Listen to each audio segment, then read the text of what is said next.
Ganjing World, a brighter way of life.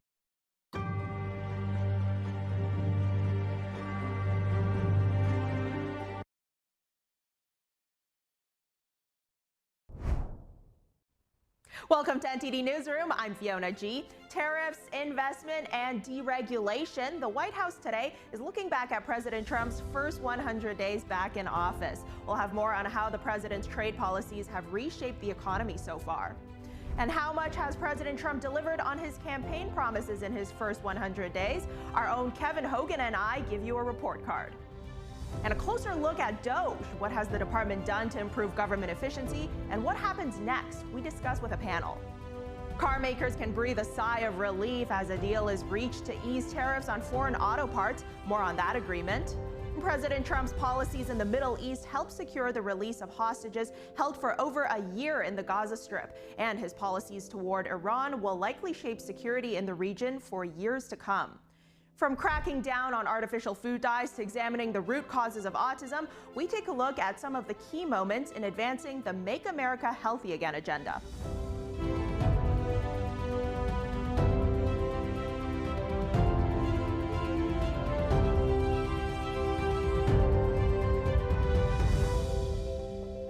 And marking the first 100 days of the president's second term, the White House is touting President Trump's economic record while addressing concerns over trade policies. NTD's Washington correspondent Jack Bradley will bring us the message that officials at the White House are zeroing in on today.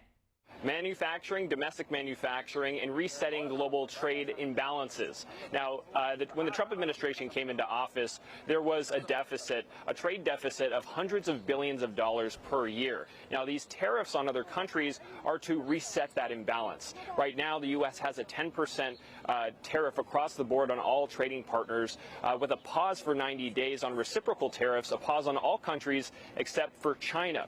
Now, Secretary Scott Bessent said that the future of the U.S. trade is going to include imports, income from tariffs, as well as income from taxes. Take a look. What President Trump is referring to is the ability for tariff revenue to give income tax relief. And I think there's a very good chance that we will see this in the upcoming tax bill. The president campaigned on no tax on tips, no tax on Social Security, no tax on overtime, and the restoring interest deductibility for autos, for American-made autos. So tariff income could be used for tax relief on all those immediately. One can say that the tariffs have opened the door for negotiations, as the U.S. is now negotiating with 90 trading partners in other countries. Now, as far as what Bessent also said at the event today, he was talking about how domestic manufacturing has seen a rise in terms of Press Secretary Caroline Leavitt had said that $5 trillion in commitments for investments in the U.S. have been made in President Trump's first 100 days. That includes $500 billion from OpenAI, $500 billion from Apple, another $500 billion from NVIDIA. And we also have the largest chip manufacturing company in the world, TSMC, based in Taiwan, investing another $100 billion here in Arizona, actually, to build infrastructure. Here's Secretary Scott Bessent on this. Economic security is national security. National security is economic security. And we saw during COVID that our supply chains got cut off. And we need to bring back a lot of those supply chains, whether it's in semiconductors, medicines, the steel. And we have to onshore those. So it's a combination of making trade free and fair and remedying this gaping national security hole that he was left with. Press Secretary Caroline Leavitt also said that President Trump, before he heads over to Michigan for a rally to celebrate his first 100 days, touting his accomplishments, he's going to be signing executive orders here at the White House related to auto tariffs. Now, he's going to Michigan, which is the heart of the automaking manufacturing in America, as particularly Detroit is. So we're looking forward to what he says there. The White House called out Amazon, saying that labeling tariffs on its products, on its price tag for its products on its website is very political. Take a look.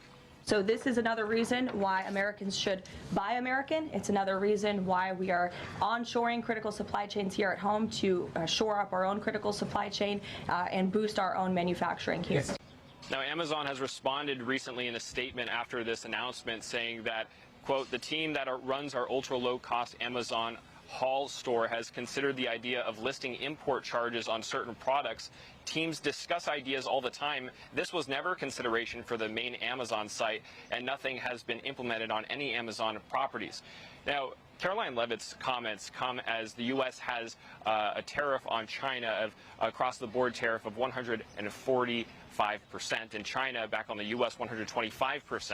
Now, this was all started because originally the U.S. imposed tariffs on China, Mexico, and Canada for their roles in fentanyl coming into the U.S.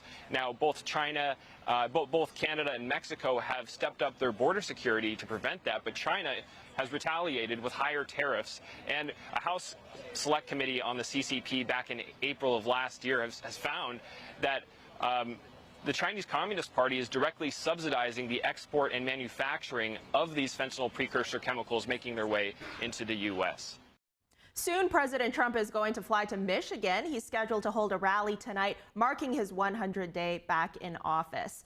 Now, Michigan is known for its auto industry, and Detroit is actually nicknamed Motor City. Ahead of the visit, Commerce Secretary Howard Lutnick is hinting at potential good news for automakers.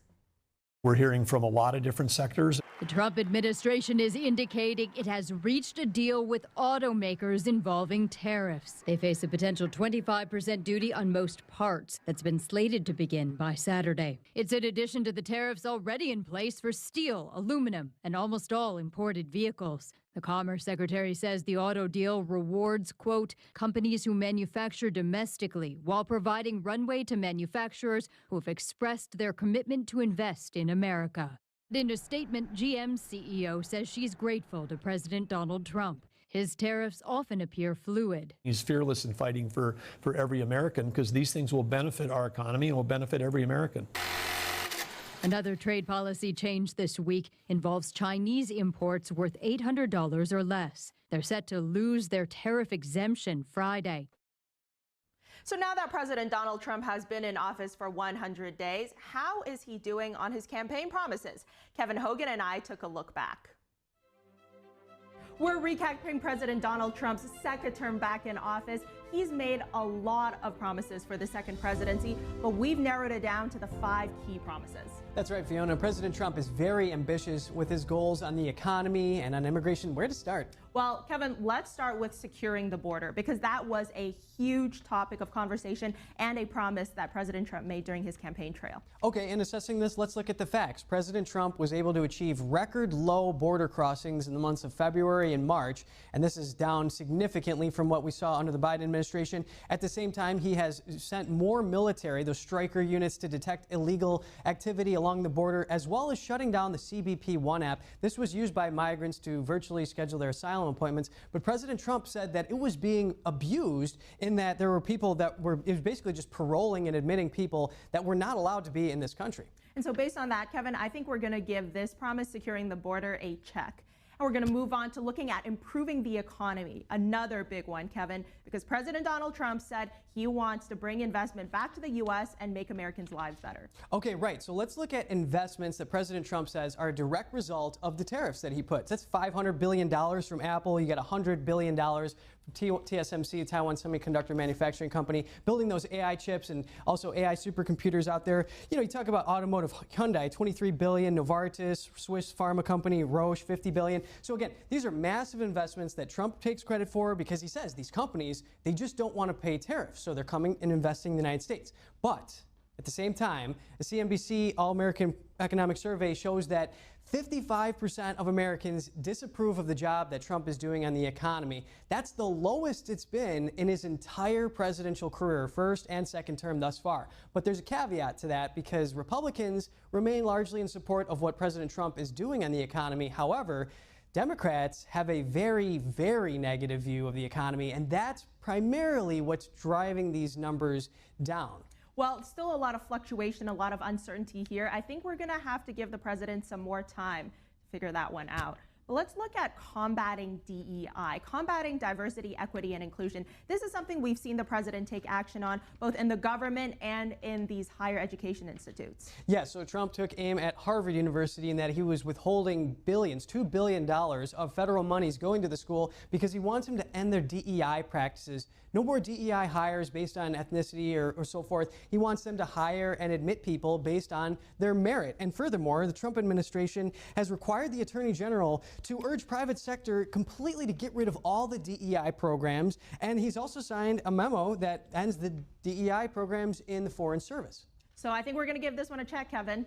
Now, let's talk about ending the war in Ukraine on day one. We heard the president say that. He said he was going to end the war within 24 hours of coming back into office. Right, so it's very clear the war is still going on. They're still fighting and carnage happening in Europe and Russia's invasion of Ukraine. Now, President Trump did say that the day one comment was an exaggeration. He said he was being sarcastic, and people know that. And he also pointed out that the war's been going on for over 3 years and that he just got in and people are asking him, hey, what's taking you so long? But that said, President Trump is working very hard at securing a peace deal between these two countries. Keep in mind, he did say they would take a pass if either party, Russia or Ukraine, makes it too hard. But meeting with Zelensky at the White House, the Vatican, working with Saudi Arabia to broker a peace deal with the Russians, as well as just working towards a minerals deal with Ukraine. So working very hard, but the war is still ongoing. That's right. As you said, he's still putting a lot of work into this. But specifically on this promise of ending the war on day one, we're going to have to give him a promise not kept on that one.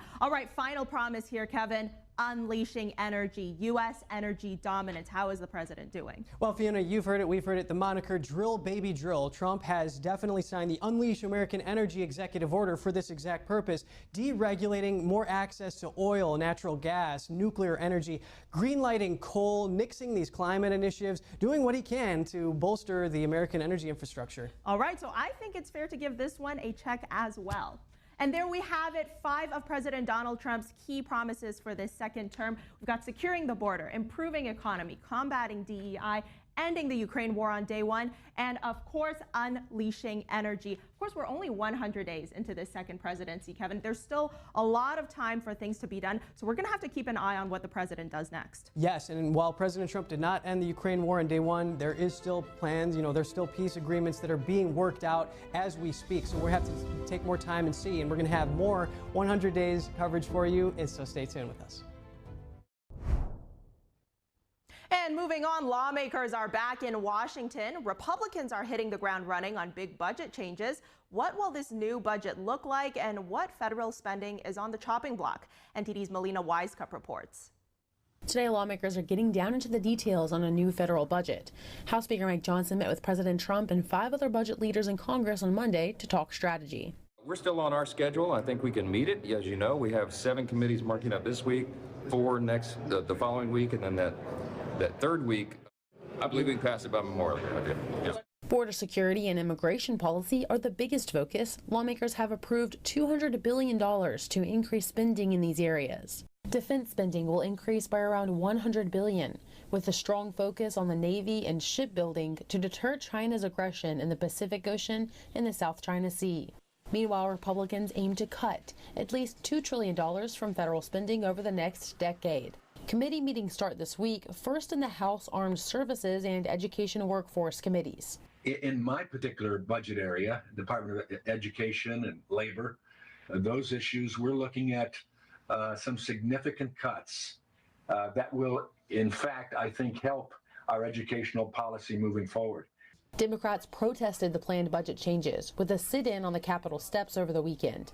They've continued to warn against cuts to Medicaid. They're going to hurt children, hurt families, hurt seniors, hurt people with disabilities, close hospitals, shut down nursing homes, and people will die. This is a matter of life and death. Though Republicans have vowed not to kick off eligible Medicaid recipients and to only cut fraud and abuse from the program. Tax policy is up for change, too. The GOP plans to extend Trump's 2017 tax cuts and make a new law to prevent tax collection on tips and Social Security. Once the budget markups are complete, lawmakers will vote on one final bill in both the House and the Senate. Reporting from Washington, D.C., Melina Weiskup, NTD News. Coming up, we're going to be taking a closer look at Doge's track record over the past 100 days. We'll be asking experts what has been done and what remains to be completed. Stay tuned.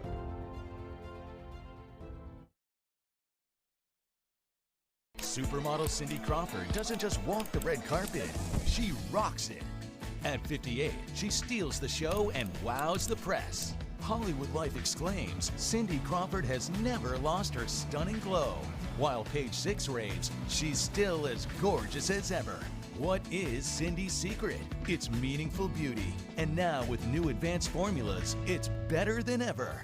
Watch as the appearance of lines and wrinkles are diminished in just weeks. It's no wonder everyone's talking about meaningful beauty. My makeup artist said, your skin has been looking great lately. What products are you using? And I said, I'm using Meaningful Beauty. And she said, really? I've tried Meaningful Beauty before. I love those products. And then the other lady down in the trailer said, I use Meaningful Beauty. I love it. Our new and improved formulas deliver age-defying ingredients even deeper into the skin where wrinkles begin. And this brand new offer is Cindy's most exciting ever. Because when you order, you'll get Cindy's exclusive Super Brightening Duo, a $120 value absolutely free. First, you'll get 60 of our Revive and Brighten eye masks, the celebrity secret that visibly smooths, awakens, and restores the area around your eyes. Next, discover the power of our Vitamin C Biphase Brightening Oil for an immediate boost of glamour and glow. I'm not ashamed to say I am 53 years old. Thank you, Cindy. The total effect of this free gift package? A red carpet ready complexion.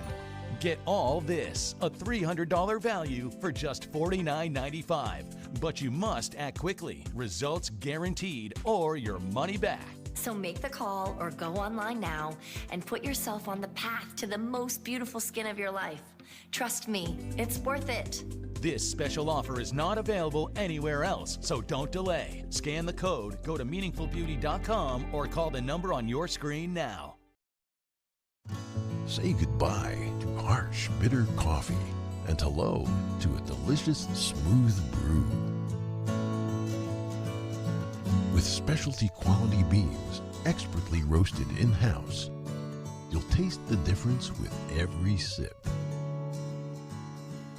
Fermented with a blend of 50 enzymes, Days Coffee delivers a rich brew like no other. Made with the highest grade specialty beans available, you're sure to taste the difference. Elevate your morning with Days Enzyme Fermented Coffee.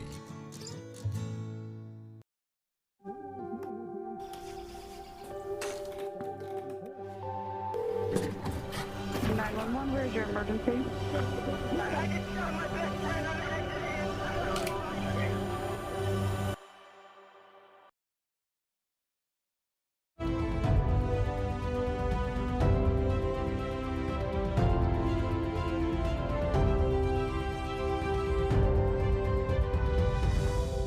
Thanks for staying with us. President Donald Trump has just reached the 100-day mark in his second term. NTD's Daniel Monahan looks at some of his key executive orders and the efforts of the newly formed Department of Government Efficiency, or Doge. President of the United States. President Trump started out his second term with a bang, taking swift action on the southern border. On day one, the president declared a national emergency, committing to a significant military presence, including National Guard deployments. Trump reinstated Remain in Mexico and signed an executive order to designate cartels terrorist organizations. They're killing our people. They're killing 250, 300,000 American people a year. Trump also moved to challenge birthright citizenship, triggering numerous court battles. We're the only country in the world that does this with birthright, as you know. To reshape the federal government, Trump issued a sweeping executive order to end diversity, equity, and inclusion, or DEI, practices. Merit. Our country's going to be based on merit again. Can you believe it? He ordered federal workers back to the office and imposed a hiring freeze across executive agencies. In his inaugural address, Trump made his stance on gender clear. As of today, it will henceforth be the official policy of the United States government that there are only two genders, male and female. Through executive orders, Trump banned cross-sex procedures on minors, protected women's sports, and targeted gender policies in the military. If you let men take over women's sports teams or invade your locker rooms, you will be investigated for violations of Title IX and risk your federal funding. You know, if you'd like to gather around me, I think I'm going to be okay. Come on. Come on. The Trump administration later filed suit against the state of Maine for not complying. Maine Governor Janet Mills said the lawsuit was part of a pressure campaign by Washington to force Maine to ignore its own human rights laws. In education, Trump signed an order to dismantle the Department of Education, citing high spending and poor results. We're going to be returning education very simply back to the states where it belongs. He moved quickly on deregulation, signing an order requiring 10 regulations removed for every new one added. That'll have a big impact on regulation, getting rid of so many ridiculous regulations. Another executive order declared a national energy emergency and aimed to unleash domestic energy production. Trump also moved against government waste and corruption, creating the Department of Government Efficiency, or Doge. Under Elon Musk's leadership, Doge targeted agencies like USAID, flagging questionable spending. $47,000 for a transgender opera in Colombia, $32,000 for a transgender comic book in Peru. Doge implemented a comprehensive strategy to downsize the federal workforce, resulting in over 260,000 civilian positions being eliminated through layoffs, buyouts, and early retirements. The changes have sparked backlash. The Trump administration is now facing a wave of legal challenges to both its executive orders and Doge's actions, friction that could slow the administration's push for dramatic reform. Critics like Senator Elizabeth Warren accused Musk and Trump of threatening Social Security, which they denied. This is Donald Trump and Elon Musk working together as co-presidents to keep people from getting the Social Security benefits that they earned. Musk warned about the need to dismantle the bureaucracy. We have this unelected, fourth unconstitutional branch of government, which is the bureaucracy, which has, in a lot of ways, currently more power than any elected representative. And cautioned that if the U.S. doesn't address the $2 trillion deficit, the country will go bankrupt. The interest payments alone on the national debt exceed the Defense Department budget. On February 19th, Trump ordered agencies to review and repeal unconstitutional or burdensome regulations. Doge also spearheaded efforts to modernize federal technology infrastructure, with Musk calling himself humble tech support. That is almost a literal description of the work that the Doge team is doing, is helping fix the government computer systems. President Trump praised Doge for finding tens of billions of dollars of fraud, waste, and abuse. And Elon Musk has done an amazing job, I have to tell you. Him and his super geniuses, you know, these are seriously high IQ people. Sweeping reforms, dramatic executive orders, and the rise of Doge signal a presidency aiming to redefine the federal government. Daniel Monahan, NTD News.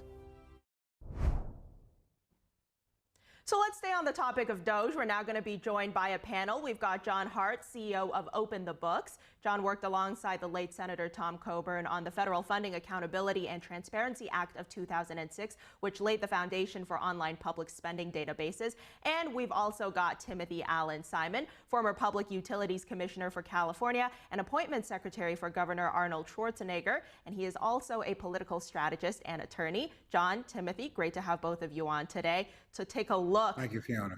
To take a look at this department. My goodness. All right. Doge. Trump created it on his first day back in office. Now, Elon Musk then initially said Doge would cut spending by $2 trillion. Doge is now saying that it's cut about $160 billion. Let's go over to you, Timothy, first. How do you rate Doge's performance over the past 100 days when it comes to increasing efficiency in the government?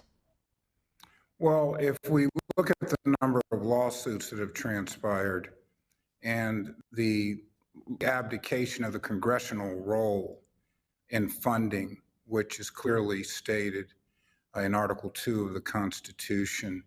I think the efficiency is questionable.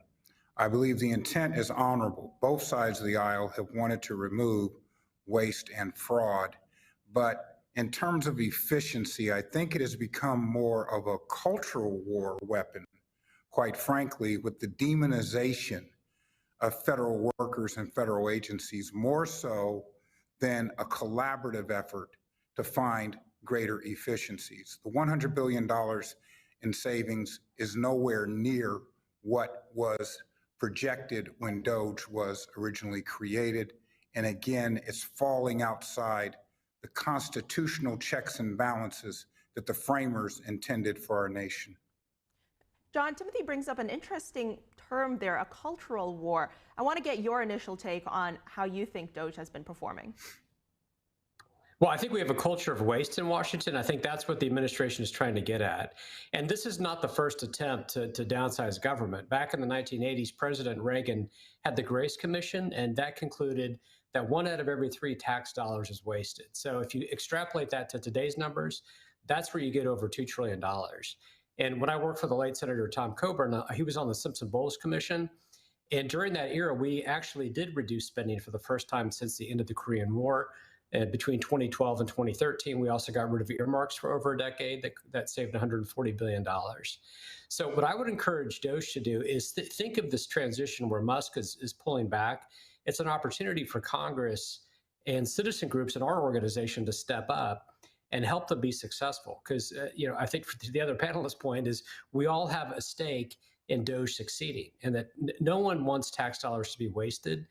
And it's going to take an effort of the Congress and the administration and citizens to make their voices heard, to make these changes permanent. We need permanent transparency.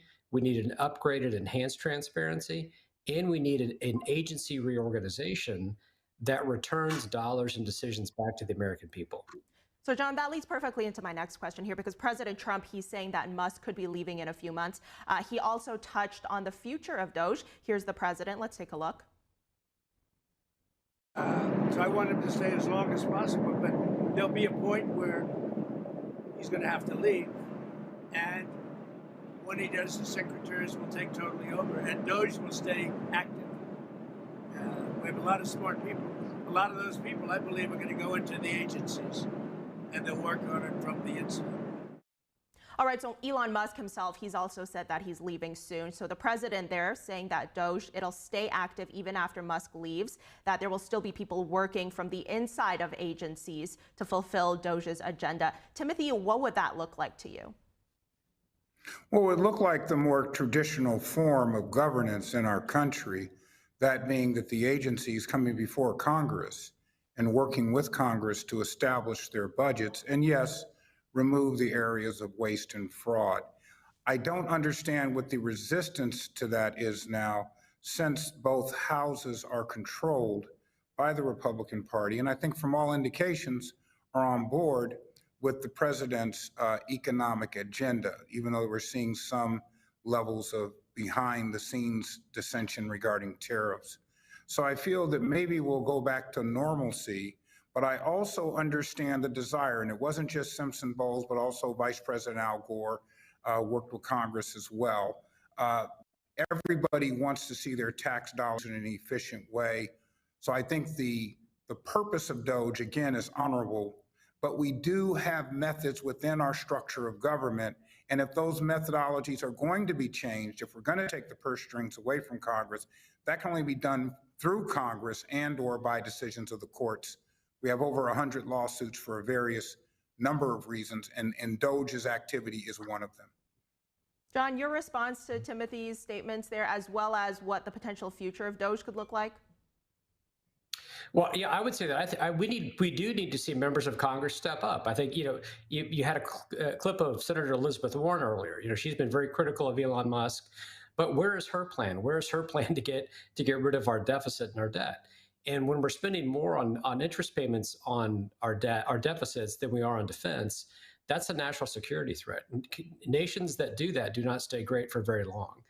And so we need to see the critics step up and actually offer some ideas and offer some proposals to downsize government. And again, every dollar saved in Washington is a dream realized somewhere else in America. Is that this is the founders understood that the natural order of things in government is for liberty to diminish and for government to gain ground. And so having Elon Musk involved and leveraging his celebrity status has been an incredibly powerful asset. So I think having him stay involved in some way is going to be very, very helpful. But it's going to be important as the next step is for Congress to really get very specific and understand exactly what Doge has uncovered, document it, and then turn it into legislation so that this can be turned into law. And the next administration can't just reverse everything the Trump administration's doing through executive orders of their own. And I think this is a really interesting theme popping up. I spoke to 2 other political analysts yesterday who both also said that for lawmakers on both sides of the aisle, they feel there's not enough action right now. It's a lot of talk, but no action. Now, I want to go to the issue of transparency, John. I know you're a bit of an expert on that. So an issue that Doge has brought up was that sometimes these agencies or the administration itself didn't know where the money they spent was going, what was in these funding agreements that were being drafted up and then agreed to. And if they didn't know, then the American public certainly didn't know. So then we saw President Trump, he signed a memo ordering, and this is quote, heads of executive departments and agencies to take all appropriate actions to make public the complete details of every terminated program, canceled contract, terminated grant, or any other discontinued obligation of federal funds. John, in your opinion, do you think federal agencies have followed through on this? Is this transparency enough to ensure accountability? Well, no, they need to do more. Look, the Constitution is really clear about transparency. It's written into Article 1. It actually precedes the First Amendment. So in the public square, transparency is like oxygen. We can't speak if we can't breathe. So if our founders had access to today's technology, I am convinced they would demand real-time transparency. And that is an achievable goal with today's technology. And I helped create USAspending.gov when I worked for Senator Coburn. He teamed up with Barack Obama to get that signed into law back in 2006. And so we need to upgrade that. We need USA Spending 2.0. We call it America's Checkbook, where anyone should be able to log on and see the same level of detail that Doge can see right now through what's called the Treasury Payment System. Again, that money in that account, America's bank account, that's our money. That's not the government's money. We have the same right to see that as we do our own personal checking account. And that's what we need to get to. And one of Doge's challenges right now is it's very hard to confirm or deny what they found because there's a gap in the reporting between what they've claimed and what you can see on USA Spending. And they want to close that gap, and members are working on that. And that ought to be their number one goal, is to close that transparency and reporting gap so we can engage all the voices of the American people and get at this issue together as a country. Timothy, how do you see this? President Trump has been promising what he calls radical transparency. I'll never argue against transparency. I think it is. I practiced in securities regulations for a long time, and we call it, the disinfectant of sunlight in terms of having the ability to review the facts, the relevant facts, and the data. I think that's very important. But I think a reckless way of carrying it out, if you look at the number of federal employees, for example, that were terminated and then brought back, if you look at the programs that were terminated and then reinstated, I think there needs to be a more formidable process. Now, in honest to Mr. Musk, and I was honored to represent one of his companies. I drive a Tesla also, in my firm. This is very commonplace in how he is a disruptive figure in business, but government is for and by the people. And the very unelected employees that he criticizes, well, the critics of him have said he was not elected to office either. So I think it comes back down to whose ox is being gored. Every administration is going to push for greater executive powers. Clearly, President Trump is of the belief that his executive powers affords him the right to carry out the disruptive measures that he's engaged in. The courts will be the final arbiter, and brilliantly enough, that's what the framers intended. Timothy, to your point, government bloat, that doesn't happen overnight. I'm sure you know. It's a gradual buildup. So after these cuts are made, and of course we've seen it's been a tough pill to swallow and there is a lot of pushback, how do we ensure that the same type of wasteful spending doesn't start building back again over the coming decades? Well, I do credit, and including my esteemed colleague, the deficit hawks that have been critical of both sides. Remember, the Tea Party was formed under President George W. Bush when he ran 2 wars and did a tax cut, which some say on a credit card. So I do think best practices in fiscal management, governmental fiscal management, coming from both sides of the aisle will be the sustainable difference. If it's shoved from one side of the aisle without any assent from the other party, and then, by the way, if it's shoved with the preponderance of cultural war type issues, then I don't feel it's sustainable even after the midterms when the next Congress comes into session, if history proves itself that there will be a congressional leadership. So I do feel that now is the right time, a time when, we are divided as a nation, that the president looked to modify, as he has, for example, in the tariff space, to modify and to try to work with the other side to find achievable and eventually, yes, a balanced budget, something we have not seen since going back to the Clinton administration. So I'm all in favor of that. I just feel that process is there for a reason. And when you begin to recklessly obstruct the process, then the net effects harm the American people. And process is always very important. Back to the point of transparency for a second. Here's a clip of Press Secretary Caroline Leavitt. Take a look. This president is clearly committed to transparency. You in this room see him and hear from him on a daily basis. You in this room know from covering him, it's hard to keep up with him. He is a machine working around the clock every single day. And we have been seeing the president, he's out speaking with the press, answering questions nearly every single day. We're definitely here covering it every single day. This is a shift from the previous administration. John, is this enough to reassure Americans' concerns, especially for those that are still expressing worry and disapproval over the administration's moves, whether they be political, legal, or economic, or anything else? No, I think it's been a very helpful shift. And President Biden obviously wasn't mentally fit to do the kinds of events regularly that President Trump has done. And I give credit to Elon Musk as well. They've done a lot of events together. And one thing I really appreciate about Musk is he's been willing to say publicly, hey, we may make mistakes at Doge, but we're going to try to correct those mistakes. I mean, what a rare and refreshing admission of candor and flaws is that this is a very complicated, difficult process. The administrative state has been grown very intentionally over 100 years. And so the idea that they're going to come in and do it perfectly over a few hundred days, I mean, that's an unrealistic expectation. And again, to a lot of the Doge critics who are saying they don't have the power to do these things, I say to them, well, that's because you're not using your power. Use your power aggressively, and to Congress, be jealous of your constitutional power. Protect it. If you don't like Doge's cuts, offer your vision and your way of doing things that's superior, that's going to give a better result for the American people and expand, again, the realm of freedom and opportunity in this country. And so I think having the president be out publicly has been very helpful. Again, I would encourage them to, as quickly as they humanly can, to achieve real-time transparency. They have that capability because they have access to the Treasury payment system. And it's always erodes trust when government has one level of visibility and the American people don't. That is not a recipe for success. They need to close that gap as quickly as they can if they're going to be successful with the scope of changes that they want to achieve, and I believe they can achieve.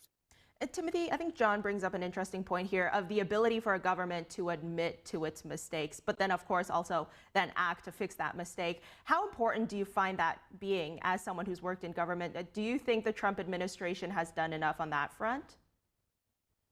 I think it depends on the issue itself. For example, the tariff wars that we're experiencing, clearly there have been some adjustments, but probably no apologies. Where I do agree with John is that this president has probably provided more access to the press and our First Amendment than any president I've seen. He's very comfortable in front of the camera. All right, and by gentlemen. the way, he's comfortable in even... Gentlemen, speaking of the president giving more access to the press, President Trump is speaking to a press gaggle right now. We're going to stop this conversation for a moment and tune into that. It has to do with a very small percentage. If they can't get parts, we didn't want to penalize them. And they have a one-year period and then they have an extra year, but it's for a very, very small part of the car. Basically, they're paying 25%. All right? Mr. President, are you in the IRS, Mr. President? With the Internal Revenue Service? And what's your message for all retailers who could do possibly the same thing? Yeah, nothing that really, he's a good guy. I've gotten to know him over the last couple of years, and he's done a fantastic job, so I appreciated what he did. Sir, what does How are you? How's your day? This speech in Michigan, you're going to list the accomplishments of the administration. Yeah. If there was one big thing you really wanted to have happen in the first 100 days, but didn't, what would it be? Well, I think we've done everything or it's in the process of being done. For instance, the border is in great shape. 99.9% came out again today. 99.9. That, I would say, that was my number one thing. The economy would be certainly right up there, and I think it's doing great. We were losing billions and billions of dollars a day with trade, and now I have that down to a very low level, and soon we're going to be making a lot of money. We're going to be reducing people's taxes, and we're going to get the big, look, a very important element that we're working on now, maybe more important than anything with the border in good shape, is the fact, is the fact that we want to get, and very importantly, the big, beautiful New Deal. If we get that done, that's the biggest thing, what's happening in Congress right now. And I think we're going to get it done. We have great Republican support. If the Democrats blocked it, you'd have a 60% tax increase. I don't think that's going to happen. We have great support from Republicans. So the big, beautiful deal, that's what we want, the bill. I think the next period of time, I think my biggest focus will be on Congress with the deal that we're working on. That'll be the biggest bill in the history of our country in terms of tax cuts and regulation cuts and other things. What's your reaction to the Canadian election? As Pope? I'd like to be Pope. That would be my number one choice.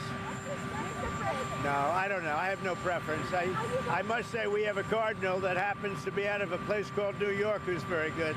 So we'll see what happens. Go ahead. Yes, Mr. President, you are doing so much for Africa.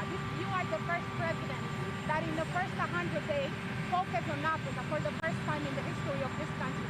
Are you planning maybe in the future visit the continent? Sure, I would do that. I would do that, absolutely. Mr. President, what's the biggest challenge? Do you want Angola, Mr. President? Mr. President, yeah, go ahead. will you speak to the Prime Minister of Australia at all? Mr. Trump, the Australian Prime Minister is having an election this weekend. Yeah. Will you speak to him about trade? They are calling, and I will be talking to him, yes. Did you happen to do something with the tariffs and automobiles? Were you worried about the automobiles? No, not at all. We're just giving them a little chance because in some cases they can't get the parts fast enough. So this is just a little transition. It's 15% for 1 year and just 10% for another. It's a little bit. And it has to do, that's only the percentage of parts on the car. So it's a little bit of help for people that will be doing a great job. And these are all people, for the most part, that are building plants and will be working here. So it's a little transition.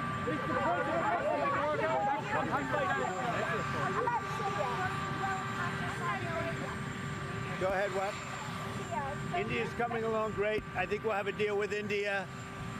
The Prime Minister, as you know, was here 3 weeks ago, and they want to make a deal. We'll see what happens. Thank you. Thank you. Mr. President, what's the biggest challenge you'll face in 100 days? Mr. President, how do you rate your 100 days out of 10? Okay, there we go. President Donald Trump answering some reporters' questions right before he gets on that helicopter to go to his rally in Michigan. Timothy, I apologize for cutting you off, but there we go. The president making himself available to the press. I'll let you finish your point. Well, I rest my case. He makes himself extremely accessible to the press. I think his background as a reality television star and more or less a bon vivant in American society, and particularly in New York society, makes him very comfortable in front of the camera and the microphone. I agree with John that former President Biden aged differently.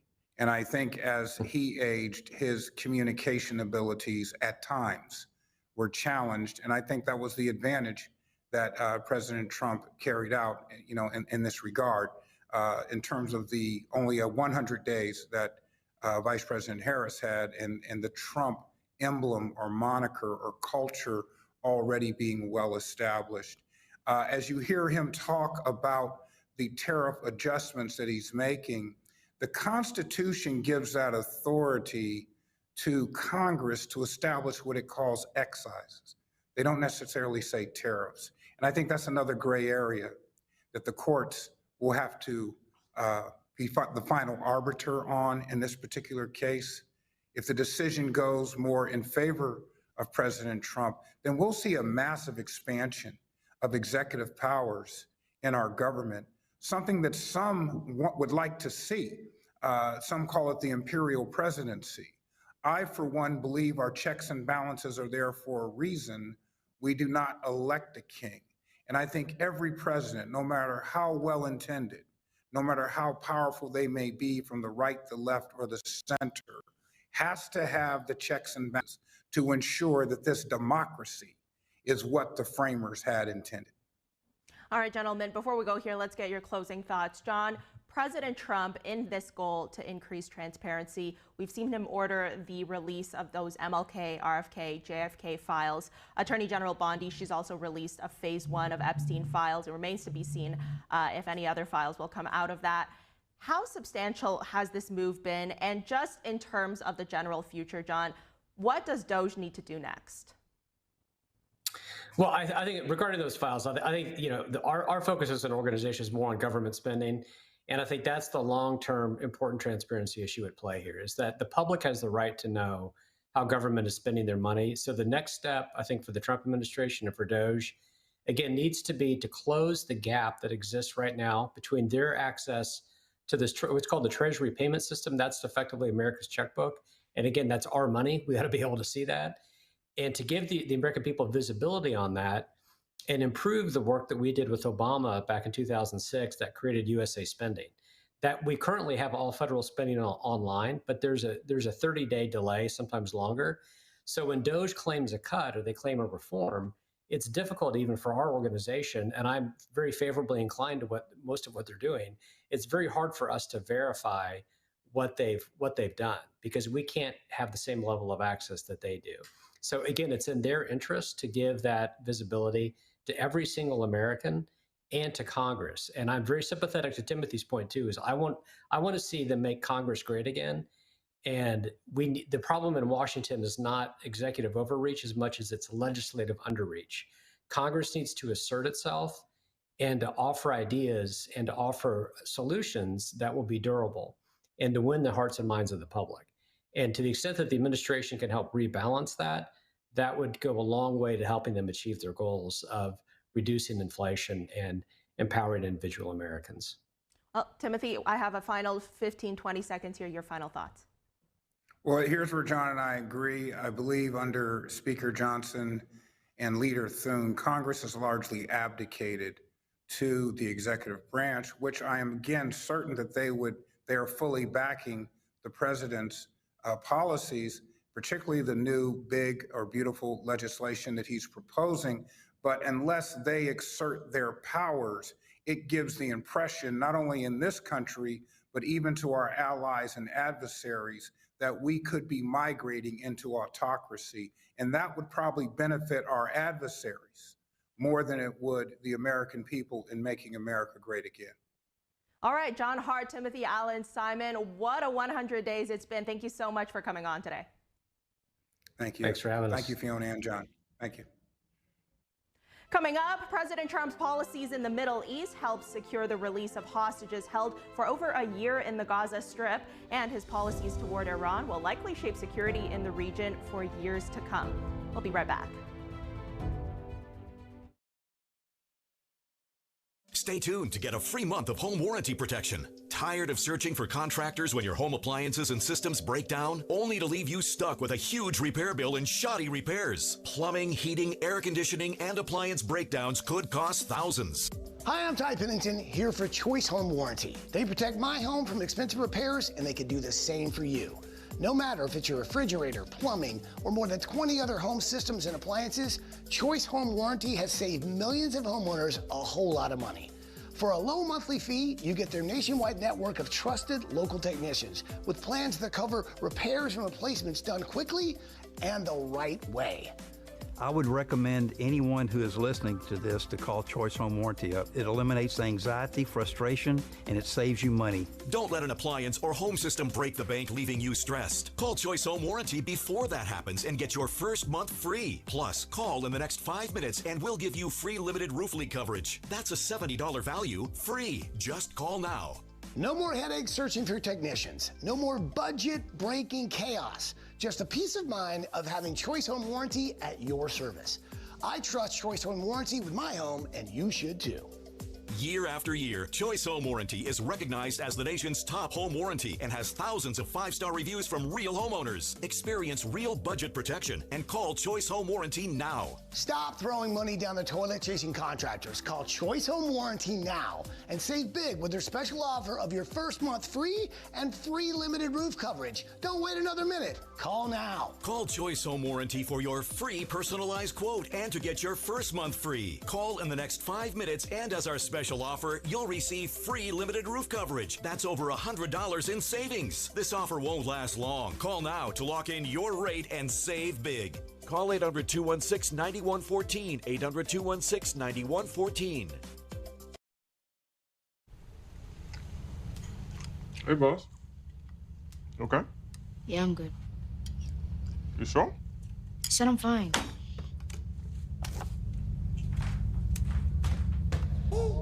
Since I was little, it was only like me and my parents. You think you created family out of characters? Yeah, of course. I'm gonna take that into a song.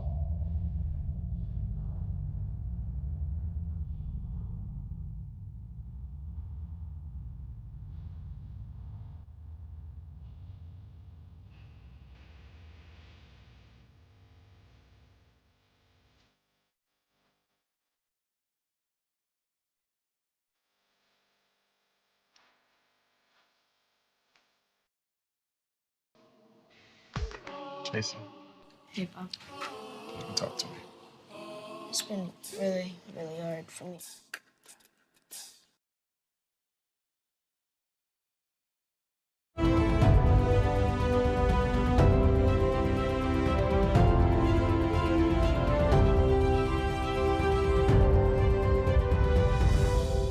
Welcome back to Newsroom. President Donald Trump has brought a new perspective on U.S. policy in the Middle East during his first 100 days back in office. Now, his policies will likely shape security in the region for years to come. Here's NTD's Jason Perry covering Trump's first 100 days in office on the Middle East.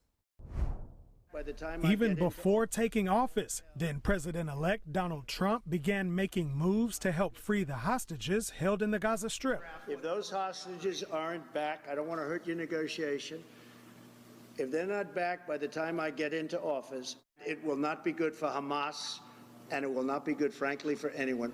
And on the day before he took office, the first set of hostages were released in exchange for Palestinian prisoners, something the Biden administration had been trying to do for over a year. But some dispute who actually gets the credit, because former President Biden was still president at the time. And after Biden made the announcement that a ceasefire deal in the Gaza Strip had been reached, someone asked him whether he or Trump would get the credit. Is that a joke? Oh. Thank you. But the family members of those newly released hostages thanked Trump for his efforts. President Trump, thank you. Thank you for your care and for making us all do the right thing. We will never forget your help. And as many people continue to dispute who is right or wrong in the war in the Gaza Strip, Trump made it clear soon after taking office that he fully supports Israel's right to defend itself. And he invited Israeli Prime Minister Benjamin Netanyahu to be the first world leader to visit him at the White House. After their meeting, Trump made an announcement that shook the airwaves around the world. The U.S. will take over the Gaza Strip, and we will do a job with it, too. We'll own it and be responsible for dismantling all of the dangerous unexploded bombs and other weapons on the site. He said countries like Jordan and Egypt would take in Palestinian refugees, which was met with strong resistance from their leaders. They will do it. What makes you say that? They're going to do it. Okay? We do a lot for them, and they're going to do it. Arab leaders then held an emergency summit in Egypt and fully rejected the idea of displacing residents from the territory. Trump later appeared to downplay his suggestion for the U.S. to take over the Gaza Strip, saying, quote, "Nobody is expelling any Palestinians." But Trump's announcement seems to have paved the way for Israel to begin taking over parts of the Gaza Strip. Since then, Israeli forces have been creating what they call security zones in the northern and southern Gaza Strip, which they plan to keep even after the war ends. Israeli Prime Minister Benjamin Netanyahu said this in March. The more Hamas persists in its refusal to release our hostages, the more powerful the pressure we will exert.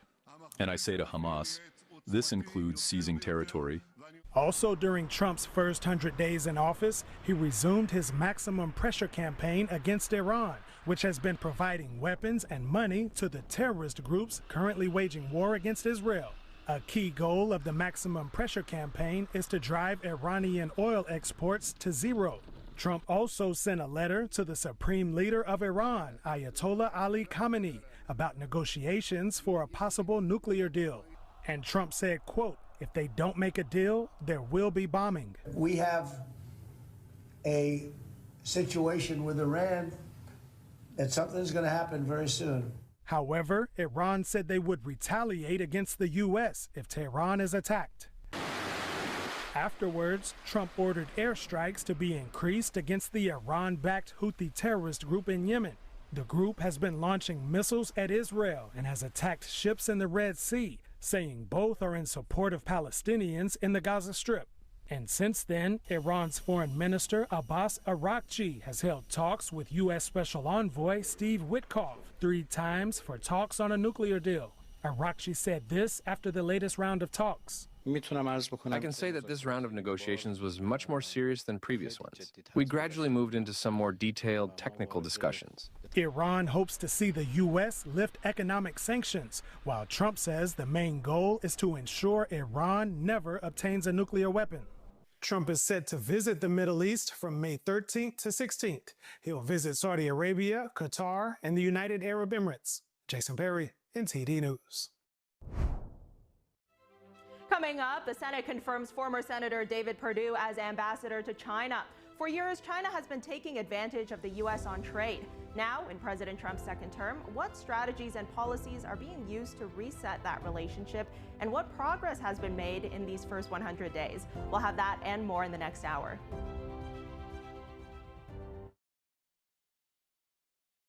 I'm Amy Grant, and I want to talk to you from my heart about the heart.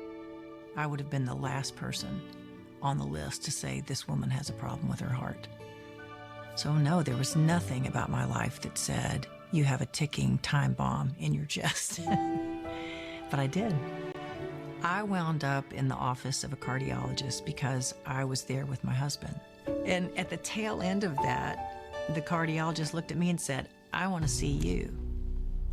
No one was more surprised than I was to learn I was living with a rare heart condition. He said, Amy, this condition, you'll be fine, fine, fine, and then catastrophic.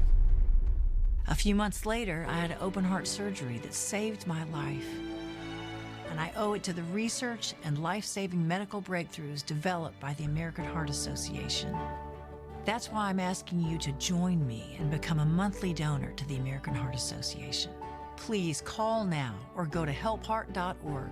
For only $19 a month, just 63 cents a day, you can help fund the next medical breakthrough get the next person trained in CPR, and get the next hospital certified in high-quality cardiovascular care.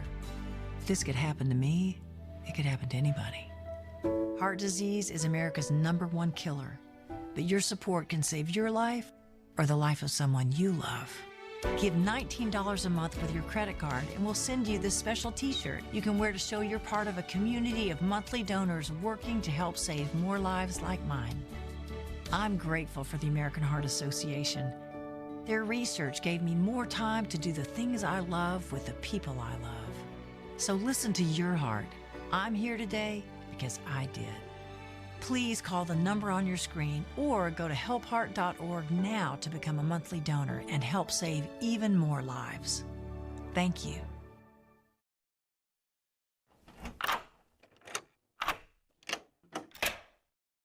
I'm Jonathan Law.